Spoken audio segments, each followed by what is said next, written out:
Yang kedua, mengunjungi pabrik sabu ke Taiwan. Secara logika, apakah mungkin seorang polisi dari negara lain, Indonesia, mengunjungi pabrik sabu di Taiwan, di mana tempat tersebut merupakan sarang mafia? Pasti saya pulang tinggal nama dan jasad saya dibuang ke laut oleh mafia tersebut, Yang Mulia.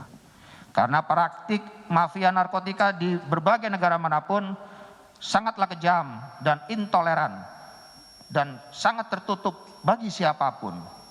Kok bisa dikunjungi? Poin ketiga, tentang pengawalan kapal dengan sistem buy one get one.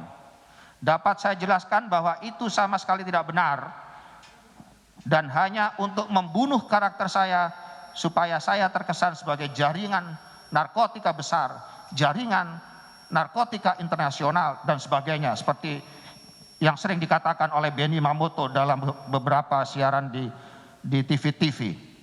Benny Mamoto tidak memiliki dasar yang akurat, tetapi mulutnya sembarangan ngomong seperti itu. Logikanya adalah bahwa kegiatan kedinasan yang saya lakukan beserta seluruh tim dan anak buah kapal adalah hal yang resmi, berdasarkan surat perintah tugas dari Kapolri, dan sudah ada penetapan penyitaan serta ada dalam berkas perkara, Yang Mulia. Bagaimana mungkin saya bisa membungkam mulut semua orang yang ada di dalam kapal dan tidak satupun polisi yang namanya ada dalam sprint Kapolri tersebut dimintain keterangan oleh penyidik pada saat penyidikan, termasuk komandan kapal Baladewa dan Nakhoda atau anak buah kapal lainnya. Dan yang lebih penting adalah bahwa peristiwa tersebut tidak pernah ada atau tidak pernah terjadi. Logika berikutnya adalah jika saya adalah bandar besar yang berskala ton, lalu untuk apa lagi saya bermain pada skala 5 kilo, Yang Mulia. Bahkan 5 kilo sabu tersebut konon juga berasal dari barang bukti sitaan Polres Bukit Tinggi. Ini sangat tidak logis, Yang Mulia.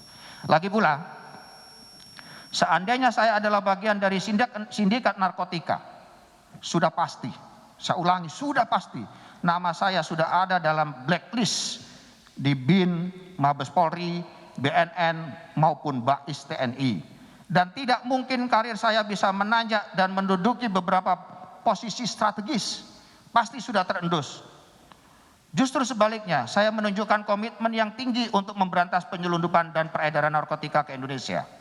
Dengan bukti bahwa saya beserta tim mendapatkan surat perintah tugas yang ditandatangani langsung oleh Kapolri, Profesor Haji Muhammad Tito Karnavian PSG dengan nomor sprint 1698 Romawi 6 2019 pada tanggal 24 Juni 2019.